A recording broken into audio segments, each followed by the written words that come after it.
¿Es el PSG el mejor campeón en la historia de la Champions? ¿Quién fue el equipo que tuvo mejor temporada? ¿Cuál fue la gran decepción? Esto y mucho más en el capítulo de hoy. Hola, ¿qué se dice mi gente? ¿Cómo están? Bienvenidos. Bienvenidos a este su podcast que estuvo peleando fuertemente el descenso. Estuvimos en la cuerda floja, a punto de desaparecer César, pero para la alegría de muchos, para la tristeza de otros, estamos vivos, estamos vivos y nos salvamos. Seguimos en primera. Definitivamente, este podcast que está peor que Boca, está atravesando momentos muy difíciles, pero aquí seguimos, trayéndoles esta vez el capítulo de lo que fue el final de temporada, porque ya se acabó la temporada de clubes. Y bueno, hay mucho de qué hablar, la final de la Champions, viene también el Mundial de Clubes, que es un tema muy interesante, y la Nations League. Ya en toda seriedad, les ofrecemos una y mil disculpas por haber estado ausentes tanto tiempo, diferentes motivos, diferentes problemas, pero no queríamos dejar que pasara el final de temporada sin compartir con ustedes, sin poder dar nuestra opinión sobre la fantástica para mí, César, temporada que acabamos de terminar. ¿Y qué te parece si empezamos de una vez? Claro que sí, claro que sí.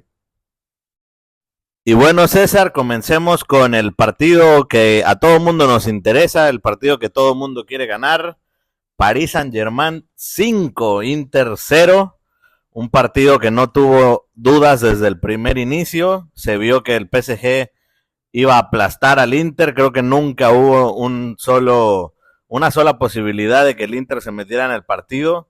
Y viendo la actuación, viendo cómo fue el partido, te pregunto, ¿es la actuación más dominante de una final en la historia de la Champions League? Digo, definitivamente un partido que estuvo parejo hasta que empezó. Yo voy a dar gracias porque yo desde todo el año estuve pidiendo que fuera cual fuera la final de la Champions, que nos diera más de 3 goles, porque hacía mucho tiempo que no teníamos más de 3 goles en una final, pero no me esperaba esta auténtica paliza que le pegó el equipo de Luis Enrique al Inter. Como tú dices, en ningún momento el Inter se vio que se pudo haber metido en el partido, tal vez con algunos corners que tuvieron cuando iban perdiendo 2-0. Ahí capaz si el partido podía cambiar un poco, pero lo del equipo de Luis Enrique que me dejó completamente impresionado. Y para contestar a tu pregunta, a mí me parece que no solo yo o tú o la gente puede haber visto eso, sino que los números están ahí y es la única final de Champions en la historia que ha quedado 5-0. Me parece que la primera final que se gana por más de 5, digo, por 5 goles o más desde 1958, dijeron ahí en la transmisión. Y bueno, simplemente la más dominante que yo recuerdo, eso sí, o sea, eso es obvio. Y me parece que no solo yo, porque yo soy relativamente joven, me parece que alguien que lleve toda su vida desde que empezó la Champions viendo de la competencia, me parece que esta tiene que ser la mayor goleada que se haya visto en una final. Sí, impresionante lo del equipo de Luis Enrique que jugaba a otra velocidad, a otro ritmo. Los del Inter simple y sencillamente no veían la pelota, no sabían a quién marcar. Y algo que tú y yo estuvimos hablando durante toda la temporada de qué bien defiende el Inter, qué equipo más sólido. Pues el Barça le hace 6, el Inter le hace 5, el PSG le hace 5 en un solo partido. Y la verdad es que este equipo se cayó a pedazos. Estoy de acuerdo contigo, me parece que es la mejor actuación de un equipo en una final. Yo solo recuerdo de las que vi en vivo algo similar en el Barcelona-Manchester United de Pep Guardiola, la segunda final. No sé si Sí, la que quedó recordarás. 3-1. Quedó 3-1, pero la sensación fue de que el Barça fue muy, muy superior, no tan superior a lo que hizo el Paris Saint-Germain. Y bueno, habiendo visto videos de antiguas finales, también hubo por ahí un Milan 4 Barça 0, que también se vio una superioridad, pero yo creo que lo de que lo que vimos este sábado fue inapelable, ¿no? Un equipo que totalmente fue el dueño, amo y señor del partido y que si me apuras incluso pudieron haber caído unos 2 o 3 goles más. Definitivamente, o sea, el PSG se cansó de generar ocasiones de peligro, de llegar al arco de Sommer, y un Sommer que, por cierto, por ahí vi videos en los que se lo criticaba porque de los 5 goles de la final, quitando el primero de Doué, que fue con interferencia de Di Marco, hubo 3 que fueron a primer poste y que me parece, o sea, me parece a mí y a la persona que había hecho el video, que era un entrenador de arqueros que se dedica a esto, le parece que Sommer hubiera podido hacer un poquito más en esos goles, pero es que definitivamente si paraba eso le iban a caer 3 más, porque a mí la sensación que me estaba dando al ver el partido era que estaba viendo al PSG jugando contra el equipo sub-10 del Inter, o sea, era una situación impresionante. Yo nunca recuerdo haber visto un equipo tan superado en una cancha. Bueno, solo en el 7-0 de Brasil contra Alemania recuerdo haber visto tanta superioridad sobre una cancha de fútbol, y ni siquiera porque Alemania no fue, me atrevo a decir que no fue superior todo el partido del 7-0, sino los primeros 30 minutos metieron 5 y ya después metieron otros 2, pero es que el PSG, estuvo todo el partido en la cancha del Inter haciéndole ocasiones de peligro. Krisha se comió 3 goles, Dembélé también tuvo sus ocasiones, y simplemente, o sea, impresionante lo que hizo Luis Enrique, que se lo criticaba mucho el año pasado cuando decía que sin Mbappé iba a jugar mejor, que iba a formar un mejor equipo sin Mbappé. Y bueno, ahí están, ganan la primera Champions en la historia del Paris Saint-Germain. La ciudad no lo pasó tan bien, por cierto, pero Luis Enrique cumplió su promesa y al final pudo celebrar con su hija, como dijo, y la verdad muy bien por él y también por su asistente técnico, que también se lo dedicó ahí a la esposa. Sí, ahora iremos más a fondo con Luis Enrique. La verdad es que pelos de punta con la historia de su hija y también el banner que le dieron los hinchas del PSG. La verdad es que una historia conmovedora. Pero o sea, me parece que tienes toda la razón del mundo, ¿no? Parecía que era un equipo de 18 contra uno de 9 años, parecía que eran 25 en la cancha contra 10, porque la velocidad con la que tocaban, cómo aparecían tantos espacios, laterales, extremos, interiores, todos atacando, todos generando un fútbol espectacular, y el Inter que pues nada más veía pasar la pelota, era impresionante. A mí, en cuanto a superioridad así extrema, me acuerdo, por ejemplo, del Bayern-Barça, ¿no? El 8-2, que se veía un equipo que era una locomotora contra un equipo que francamente estaba mal, pero no en esta instancia, pues, o sea, porque el Barça-Bayern fue en un partido de cuartos de final, en una temporada en la que el Barça estaba muy flojo, pero nadie se espera que un equipo que llega a la final de la Champions, que eliminó al Barça, que eliminó al Inter, al Bayern, que ha recibido muy pocos goles en la temporada, sea tan superado. O sea, fue una cosa Oye, espectacular. oye, y hablando de eso, de la eliminación del Barça, la verdad, yo estaba con el Inter el día que eliminaron al Barça, pero qué final nos perdimos, porque si de algo estoy seguro, no estoy seguro de que el Barça le hubiera ganado al PSG, pero estoy seguro de que la final hubiera sido más pareja. Y otro comentario que tengo en la cabeza desde que vi la final, yo no entiendo cómo, o sea, cómo eres el Barça y te las arreglas para que este Inter te meta 7 goles. No sé si es que el PSG lo hizo ver así de mal o que de verdad el ataque del Inter era plano de por sí, pero no entiendo cómo haces para que te metan 7 goles en 2 partidos. No, a mí me parece que son otros factores. O sea, recordemos que el partido del Barça en la primera jugada empieza perdiendo el partido, ya eso te condiciona. El PSG llegó prácticamente con un mes de descanso porque ya había ganado su liga. El Inter llegó prácticamente sin fuerzas, en cambio con el Barça estaban en una situación igual. Pero bueno, sí, gracias a Araujo no pudimos ver un partido por el Barça por la final. Igual yo pienso que si se repite este partido el día de mañana, no te aseguro que el PSG le vaya a hacer 5, ¿no? Me parece que fueron condiciones del partido, un equipo con mucha confianza contra un equipo que la fue perdiendo conforme se iba desarrollando el encuentro, ¿no? Yo realmente, si te pones a ver jugador por jugador, plantilla por plantilla, para mí no existen 5 goles de diferencia entre los dos. Pero este partido que acabó con el proyecto del Inter, ¿no? Porque ya Inzaghi se fue a Arabia, aceptó los billetes árabes. Y bueno, parece que Fábregas va a llegar al Inter, otra metodología, otro estilo, otra práctica, y vamos a ver cuántos de estos jugadores del Inter van a seguir en el equipo y van a seguir teniendo un papel como el que habían tenido esta temporada. Sí, es que les toca reestructurar todo el proyecto, porque es que una final así te deja el club en, o sea, en pedazos. O sea, de verdad yo no entiendo cómo te puedes levantar de una derrota así. Le va a tocar un trabajo muy duro a Fábregas, pero como tú dices, ya con el cambio de metodología. También falta ver quién saldrá porque se habla de salidas de jugadores como Bastoni, también Mkhitaryan y Acerbi, que por ejemplo ya no son jugadores para armar un proyecto tampoco. Entonces Fábregas tiene que reestructurar el equipo y bueno, el Inter que siempre ha estado ahí en los últimos años y han llegado a 2 de las últimas 3 finales de Champions. Sí, o sea, me parece que eso es importante resaltarlo, ¿no? Me parece que, y también eso hace todavía más impresionante la victoria del París, porque no era un equipito, no era un equipo malo, o sea, era un equipo que ha jugado 2 de las últimas 3 finales de Champions, le dicen el desvirgador de Champions. Eh, este, también, pues fue un equipo que hasta hace 2 semanas estaba peleando el triplete y al final se queda sin nada de manera impresionante, que también eso ya lo tocaremos en un momentito más, pero la verdad es que, bueno, muy decepcionante el final de temporada del Inter. Y como dato curioso, también sigue la racha del estadio Allianz Arena, donde cada vez que se juega una final hay un equipo nuevo campeón, así que pues los fans del Arsenal y Sí, los fans del Arsenal deben estar muy tristes de que no llegaron a la final. los fans del Arsenal, ¿qué otro equipo por ahí? Pues algún otro equipo que no tenga el Atlético de Madrid, me imagino que querrán pronto que se repita una Champions por ahí, pero la verdad es que muy, muy impresionante la victoria de el París sobre el Inter.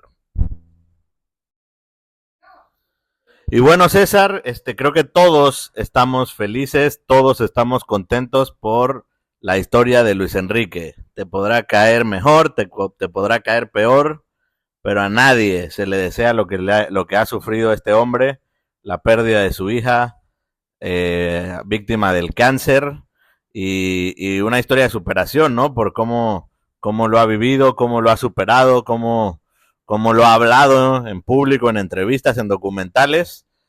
Y ahora que es un entrenador que ya tiene 2 tripletes, que ya tiene 2 Champions con 2 equipos diferentes, con su propio estilo, después de tantas críticas por lo que pasó con España, porque se decía que solamente había ganado por la MSN, ya Luis Enrique se sienta en el banquillo de los grandes entrenadores del fútbol. Sí, a mí me parece admirable lo de Luis Enrique desde que salió su documental, que me parece que todos hemos visto el clip en el que habla de cómo vivió el proceso de la muerte de su hija. La verdad, su hija que murió a una temprana edad, a mí siempre me ha parecido admirable que Luis Enrique nunca lo has visto derramar lágrimas o, no quiero decir dar lástima, porque no digo que la otra gente que llore en público esté dando lástima, pero simplemente Luis Enrique que no se da el tiempo ni siquiera de un segundo de estar en público demostrando que esto le afecta, sino que usa el tiempo que vivió con su hija y usa todas sus creencias para fortalecer su estilo de juego. Me parece que su carrera sí había tomado un golpe duro con lo que pasó en el Mundial de Qatar. Y mira que a mí me parece que viendo lo que Luis Enrique hizo con el PSG, me parece que así de malo era el equipo que llevó de España al Mundial de Qatar, porque no puedo creer que con un entrenador así te elimine Marruecos en octavos de final, pero, pero como tú dices, o sea, esta temporada que demuestra que Luis Enrique se tiene que sentar en la mesa de los mejores estrategas de la historia del fútbol, porque no cualquiera, a mí me parece que no cualquiera de los técnicos grandes que se habla siempre de Pep Guardiola, de Sir Alex Ferguson, de José Mourinho, de Carlo Ancelotti, a mí no me parece que cualquiera hubiera podido agarrar este equipo del PSG, ganar la Champions, ganar el triplete, y no solo ganar la Champions, sino ganar la Champions de la manera en la que lo hicieron, dejando en el camino al Arsenal, dejando en el camino al Aston Villa en una muy buena eliminatoria, al Liverpool, que el Liverpool venía como favorito, y sobre todo dando ese golpe de autoridad en la final, que simplemente fue como exponer al mundo lo bien que plantea las situaciones Luis Enrique. Y esto es lo que pasa cuando dejas que Luis Enrique controle todo lo que está pasando en el cuadro, como dijo el año pasado con Mbappé. Y bueno, Mbappé que va a tener que seguir esperando para levantar la Champions. Sí, un tipo políticamente incorrecto, antimadridista como el que más. Ah, y el primer streamer que gana la Champions, por cierto. Primer streamer que gana la Champions. Un tipo que no tiene pelos en la lengua, que no es nada cortés con la prensa, pero por lo menos en mi caso particular yo siempre respetaré a los técnicos que buscan imponer su estilo, buscan imponer su idea, ganen o pierdan, y Luis Enrique lo ha hecho así durante toda su carrera, ¿no? Lo hizo en el Celta de Vigo, lo hizo en el Barcelona B, lo hizo con el Barça, lo hizo con España y ahora lo repite con el Paris Saint-Germain. Generalmente tiene un problema Luis Enrique, que es que cuando sus equipos ya ganan, se relajan y él no permite relajaciones y entonces eso genera fricción con su plantilla, pero me parece que si el Paris Saint-Germain le da las llaves del carro, lo deja seguir trayendo jugadores, quitar jugadores, me parece que el París tiene un proyecto espectacular que puede seguir ganando y a mí me parece que es claro favorito ahorita mismo el Paris Saint-Germain para llevarse el Mundial de Clubes. Es prácticamente creo que no va a tener bajas, por ahí se habla de la llegada de Mastantuono, que están ahí disputándoselo con el Real Madrid y me parece que es un sitio ideal para ese jugador crecer con alguien como Luis Enrique, que por ejemplo ha llevado un jugador como Dembélé payaseado, pendejeado por todos a un nivel casi Balón de Oro, ¿no? Oye, ¿cómo se ponía Dembélé para empezar cada presión? O sea, eso era algo que no veíamos ni en el Dortmund ni en el Barça y que es algo que solo habla de la filosofía de Luis Enrique y de lo que le transmite a los jugadores. Y otro jugador que quería resaltar, quería hablar de esto en algún momento del capítulo y que me parece impresionante lo que lo ha potenciado Luis Enrique. O sea, él ha potenciado a todos los jugadores de la plantilla, pero me parece increíble cómo Vitinha, o sea, cómo Vitinha se ha convertido en el motor total del mediocampo del PSG. Fabián Ruiz también y Joao Neves lo han acompañado muy bien, pero no se entiende lo que hace el PSG, no se entiende lo que hizo en la final sin las grandes actuaciones que le ha dado Vitinha, que hoy con el equipo de Portugal también tuvo una muy buena actuación y que simplemente se ha vuelto el motor del mediocampo del PSG y a mi parecer debería ser contendiente, aunque sea del top 10 del Balón de Oro, que me parece que sí va a entrar.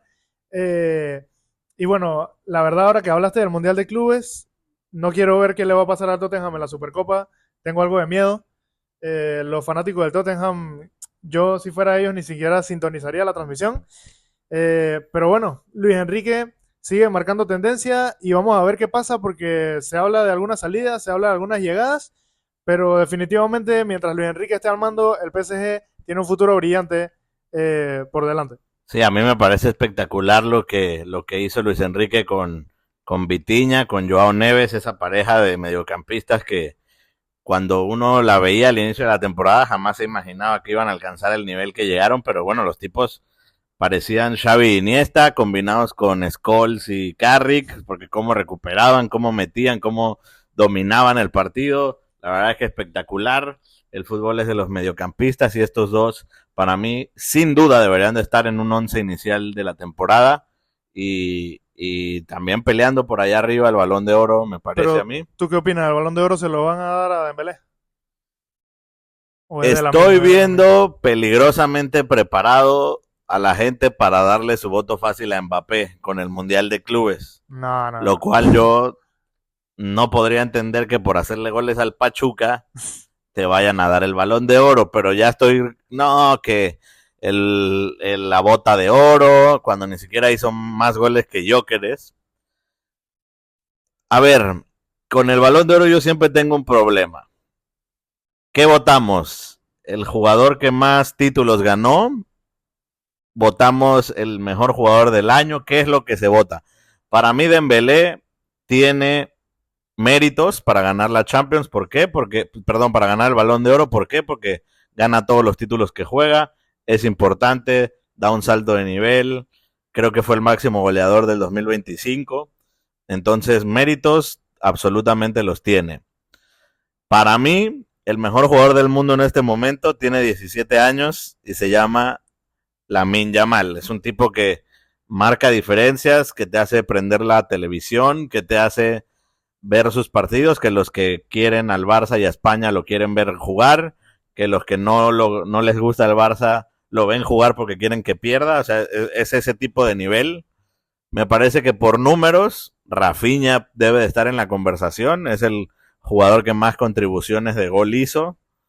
Entonces, me parece que tienes ahí un paquete de 3 o 4, porque por ahí también me parece que lo de Vitinha hay que premiarlo también, ¿no? Si el año pasado se premió lo de Rodri, Sí, este sí. año Vitinha es el que ha controlado el medio campo y el que ha hecho jugar al equipo, entonces me parece que por ahí va. Si Luis Felipe tuviera un voto, es para Lamine Yamal, pero me parece que cualquiera de esos tres que te pongo, tres, cuatro, que lo gane, me parece que va a estar bien. Mira, y Lamine que ella dijo que hay ciertas personas que quieran definir quién va a ganar el Balón de Oro mañana en el partido de Francia contra España. Vamos a ver qué pasa, pero al final el Balón de Oro más, o sea, desde tiempos ya de antes, o sea, desde principios de los 2000, siempre ha sido un premio muy polémico, porque al final tenemos balones de oro de Nedved, de Shevchenko, en temporadas en las que no fueron los mejores jugadores del mundo, pero bueno, al final tenemos que aceptar la decisión de la crítica, y si yo tuviera un voto para el balón de oro, yo creo que sí se lo daría o a Ousmane Dembélé o a Vitinha, sobre todo por lo que terminaron haciendo en la Champions y porque ganan el triplete y al final en un año que no hay Euro, en un año que no hay Mundial, la Champions es la competencia que más pesa y qué mejor que acompañarla con un triplete, ¿no? No, y si llegan a ganar el Balón de Oro, cuidado, ¿no? Y con una actuación importante, perdón, el Mundial de Clubes, cuidado, porque obviamente sumarían otro título más a la lista y creo que ya serían pues los claros favoritos para llevarse el premio. Y yo quiero dejar un mensaje para los aficionados del Barça. Ya tuvimos a Pep Guardiola y lo dejamos ir y mira todo lo que construyó en el Manchester City. Ya tuvimos a Luis Enrique y lo dejamos ir y mira todo lo que está haciendo con el París. Por favor, cuídenme a Flick. No me le vayan a criticar a la primera que pierda, porque si no, otra vez nos vamos a encontrar con Ronald Koeman, con Xavis, y vamos a ver a Flick después, no sé, con el Manchester United haciendo grandes cosas, así que por favor, cuídenme a Flick. Yo creo que el que reestructura el Manchester United ya para que baje Jesucristo y le dé un premio porque ese equipo no tiene salvación hoy en día. Y bueno, César, una temporada con muchos campeones, bien variados, bien sorpresivos. Tuvimos al Liverpool en la Premier, tuvimos al Crystal Palace, tuvimos al Newcastle en las copas, el Barcelona se lleva todos los títulos de España, tuvimos al Napoli, que llegó de la nada, el Napoli de Conte, y al Bologna, campeón de copa después de quién sabe tantos años. Tuvimos al Bayern Múnich regresando a su corona, que había perdido con el Leverkusen, y al Stuttgart ganando un título de copa que también tenía muchos años. Tuvimos a tu Chelsea ganando la importantísima Conference League. Claro que sí, para sorpresa de muchos.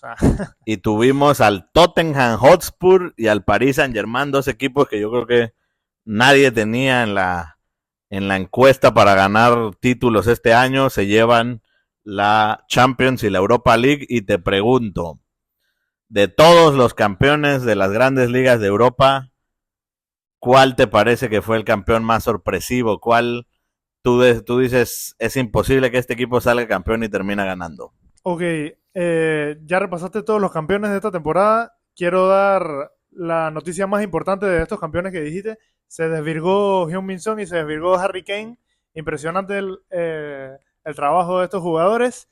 Y bueno, para contestar a tu pregunta, me parece que el campeón más sorpresivo, que además me parece que tuvo la final más complicada, fue el Chelsea. No, otra. Para mí, a mí, el campeón más sorpresivo de esta temporada me pareció el Crystal Palace. Que me acuerdo que vi la final solo para hacerle hate watch que se le dice al City, pero la verdad nunca pensé que el Crystal Palace fuera a ganarla. Además le ganaron, me parece que fue al Newcastle en semifinales. Me parece que le ganaron a otro del Big Six en semifinales. Creo que fue el Arsenal, ¿no? Ah, sí, el Arsenal. Pero el Crystal Palace que gana su primer título en la historia.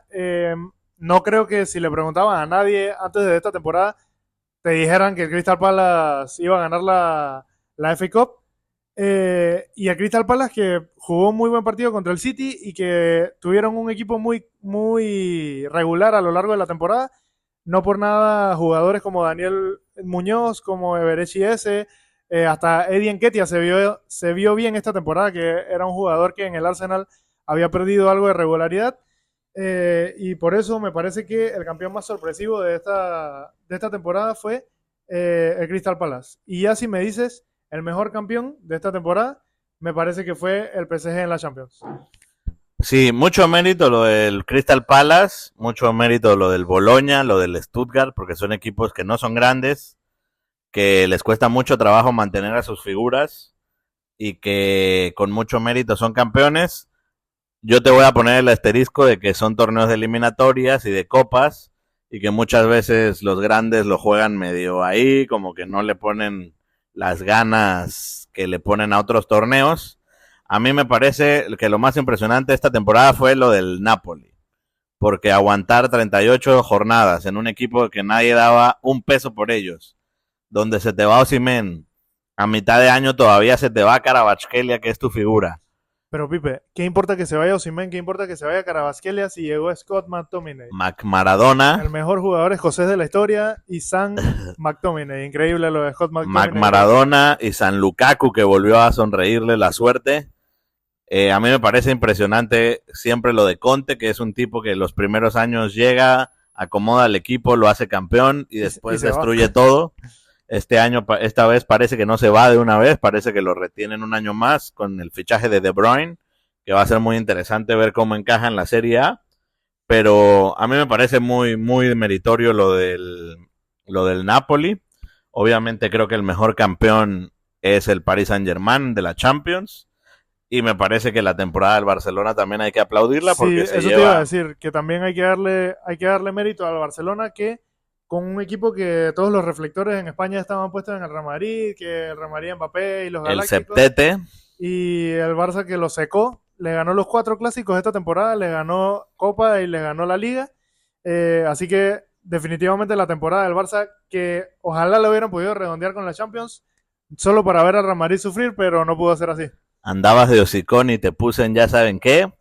Pero ya tendremos los próximos capítulos, vamos a calificar de manera individual la temporada de cada equipo, cuáles fueron los jugadores que llamaron la atención, los que fracasaron, pero me parece sin ninguna duda que para mí el Napoli es el campeón más sorpresivo y que más méritos tiene, y también una mención para el Liverpool, ¿no? Porque después de la era Klopp nadie pensaba que iba a poder pelear el título. Me parece que es una temporada rara en la Premier, donde muchos equipos anduvieron horrible, así como el año que la ganó el Leicester, que también el Leicester la ganó porque los demás no anduvieron bien, pero el Liverpool la verdad es que es un gran campeón.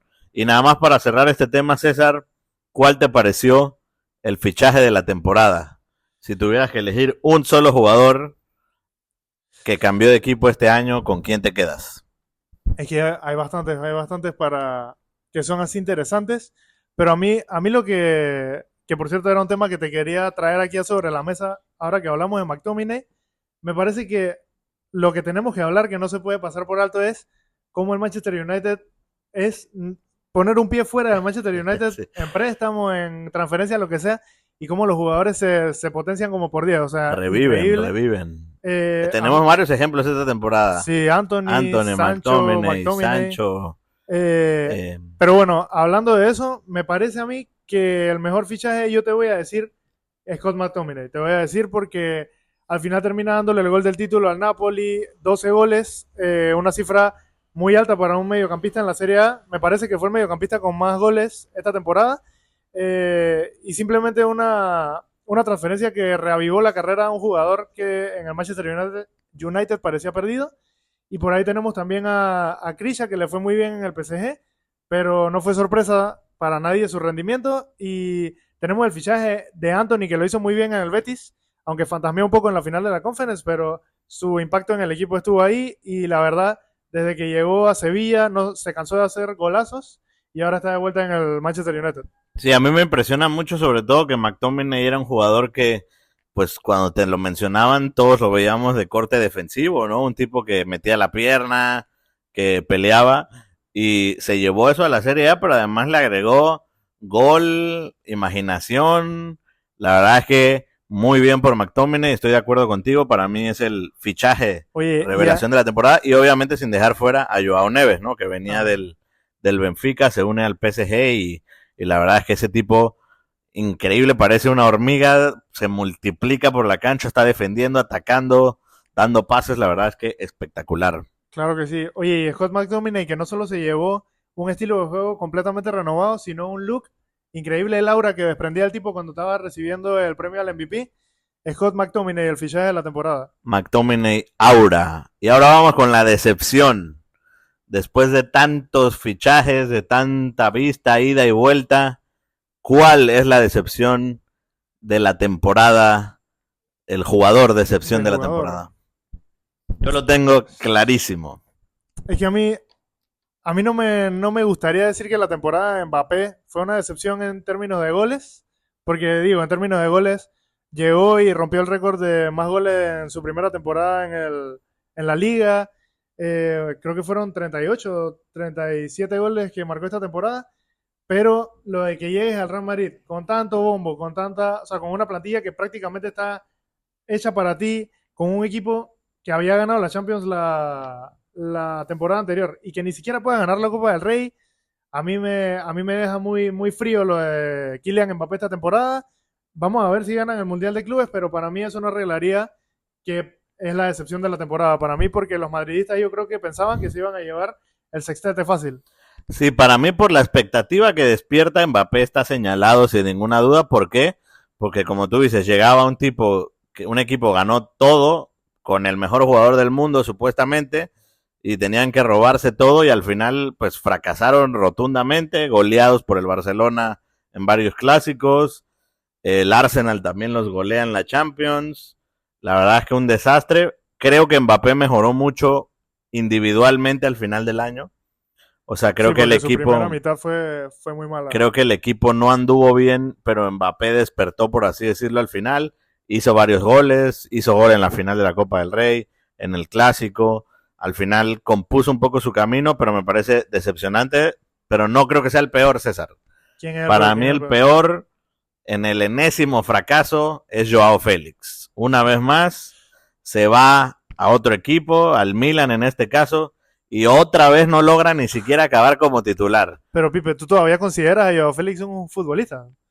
O sea, lo que pasa es que llegas a un equipo que le faltaban jugadores, que llegabas tú a ser estrella y es increíble que lo haces peor que hasta Jovic te sienta. O sea, la verdad es que un desastre. Yo no sé quién más va a confiar en Joao Félix el siguiente año. Seguramente habrá un engañabobos ahí que se lo lleve. Yo no sé si el Benfica, un equipo en Arabia, pero me parece que este muchacho, me parece que ya tenemos que hacernos a la idea de que no va a entrar en la conversación de los mejores jugadores del mundo. Si se tiene que ir ya al Flamengo, como se hablaba, o a México, yo no sé, o sea, pero la carrera de Joao Félix, que para mí lleva años ya en el olvido, aunque tengo que admitir que cuando llegó al Chelsea me ilusioné bastante, pero No, es que es un tipo que vende ilusión, porque primeros meses en Atlético de Madrid, hace un par de goles, parece que va a ser la estrella, después desaparece.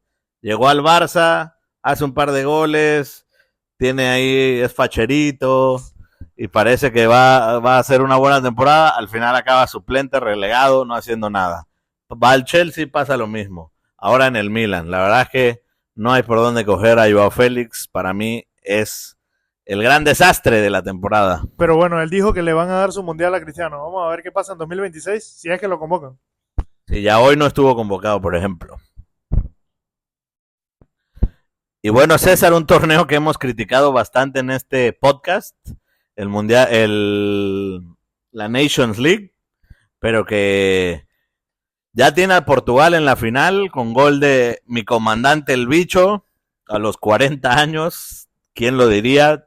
Se clasifican tras remontarle a Alemania en un partido que no sé si estás de acuerdo conmigo. Yo no recuerdo haber visto una eliminación, digo, una alineación más NPC de Alemania. No conocía prácticamente a ningún jugador que estaba jugando. Y ya para que Leroy Sané sea de los jugadores más talentosos del equipo, me parece que habla muy mal del presente de la selección germana. Sí, Alemania que lleva muchos años ya en la peor situación, me parece, de su historia futbolística. Así como tú dices, ya están en el modo Brasil, que se inventan jugadores cada eliminatoria. Y bueno, Portugal que empezó perdiendo, pero no tuvo problema para remontar el partido. Portugal que tiene una selección muy ilusionante, Qué equipazo que tiene Portugal, la lo que verdad. hizo Nuno Méndez, Rubén Díaz en la defensa, Diego Costa, el arquero, también con una muy buena actuación el día de hoy. Vitinha, tienes jugadores como Joao Neves, tienes un Bruno. equipazo, y bueno, siempre Cristiano, Bruno Fernández, y siempre Cristiano, que no se le puede negar la influencia que tiene sobre el equipo, la experiencia. Se asientan en la final de la Nations League, están buscando el bicampeonato, que por cierto Alemania era el único de los 4 finalistas que no lo había ganado antes, de semifinalistas, perdón, que no lo había ganado antes. Se le vuelve a escapar otra oportunidad a Alemania, que a mí me parecía que si pueden llegar a la final o ganar esta Nations League, pueden maquillar un poco lo que ha sido la historia reciente de Alemania, que no pudo llegar más allá de cuartos en su casa en la Euro, que no ha pasado de fase de grupos en los últimos 2 mundiales. Y bueno, Alemania que de la mano de Nagelsmann no ha podido recuperarse del vacío que dejó Joachim Löw. Y vamos a ver porque el fútbol alemán no atraviesa su mejor momento, eso es definitivo. A mí me sigue dejando muchas dudas Nagelsmann, o sea, se me hacía un gran entrenador en el Leipzig, en el Bayern no me terminó de convencer, tan es así que no terminó de convencer a los dirigentes y se fue. Y en Alemania nomás no encuentra el equipo. Me gustó lo que hizo en la Euro. La verdad es que Alemania en la Euro jugó bien. Y bueno, yo entiendo que se le fue Gundogan, se le fue Kroos, se le fue Müller. Ahora tenía lesionado a Musiala, a Havertz, pero hay jugadores de Alemania que yo no conozco, César. Entonces, no puede ser que una de las mejores selecciones de la historia juegue con jugadores que nadie conoce. Sí, así es. Alemania que Nagelsmann no le ha sabido dar la vuelta de tuerca. Y bueno, Portugal que ya espera rival en la final. Y vamos a ver qué pasa mañana entre España y Francia. España y Francia que se ha vuelto un clásico últimamente, en los últimos años, y que siempre nos dan auténticos partidazos. La gran pregunta, vamos a ver el Dembélé versus Lamine. la gran pregunta es si Lamine seguirá siendo el padre de Mbappé. No ha perdido ningún partido Lamine contra Mbappé en su carrera. Me parece que Francia va Increíble a ese tener, dato, increíble ese dato. me parece que Francia va a tener sangre en los ojos porque ya le trae muchas ganas a España y va a ser un gran partido. El estilo de Shams, que es un estilo medio defensivón, contra la escuela española de ataque, de presión, de posesión. Me parece que vamos a ver un gran partido, César. Claro que sí. Deschamps que ya, a mi parecer, ya está disputando sus últimos torneos en frente de la selección de Francia. Bueno, dicen que Porque, Zidane, ¿no? Zidane viene para reemplazar a... sí, pero a mí me parece que se va a ir después del Mundial. No creo que a un año del Mundial vayan a apostar por un técnico nuevo. Y bueno, como tú dices, Francia que debe venir con más sangre en los ojos que yo creo que nunca. Y vamos a ver qué pasa mañana porque la verdad se perfila un auténtico partidazo como cada vez que se encuentran Francia y España. Y la Nations League, que como tú dices, nos cansamos de criticarla y que nos ha dado muy buenos partidos esta temporada. Sí, me parece que se está convirtiendo en un torneo muy interesante europeo. Vamos a ver si las otras confederaciones que lo están intentando pueden hacer algo parecido. Yo lo veo complicado, Sí, pero más que nada por bueno, el nivel de la confederación. pero bueno, ya veremos cómo nos va y bueno, veremos cómo es el partido de mañana que luce muy interesante. Claro que sí. Y bueno, mi gente, eso ha sido todo por el día de hoy. Este podcast que revivió, que resucitó. Esperemos que contemos con su apoyo, que estas semanas de vacío los hayan hecho extrañarnos y tengan muchas ganas de escuchar este capítulo. Ahora sí, comprometidos a subir contenido más seguidamente. Como les decimos, ya tenemos un proyecto de lo que vamos a hablar las siguientes semanas para que estén pendientes. Para mí, un placer volver a comunicarnos con ustedes y encontrarme contigo, César. Claro que sí. El fútbol que aunque se acabó la temporada de clubes, no viene el Mundial de Clubes, vienen la Copa Oro y hay mucha tela que cortar todavía. También Además tenemos que tenemos, analizar la temporada de cada club. Vamos a hacer ahí como una miniserie. Me parece que lo podemos dividir por país. contacto Eh, directo con Fabrizio Romano también sobre claro que sí. los fechajes, así que Así contenido que habrá. sí, se vienen unos meses en los que no va a haber mucho fútbol, pero va a haber mucho la opinión que nadie pidió. Así que esperamos que tengamos todo su apoyo, que sigan siguiendo el podcast en las diferentes redes sociales y que este episodio haya sido de su agrado. Y por mi parte nos vemos en la próxima. Adiós Pipe y adiós a todos nuestros oyentes. Encantado de estar con ustedes de vuelta. ¡Vámonos!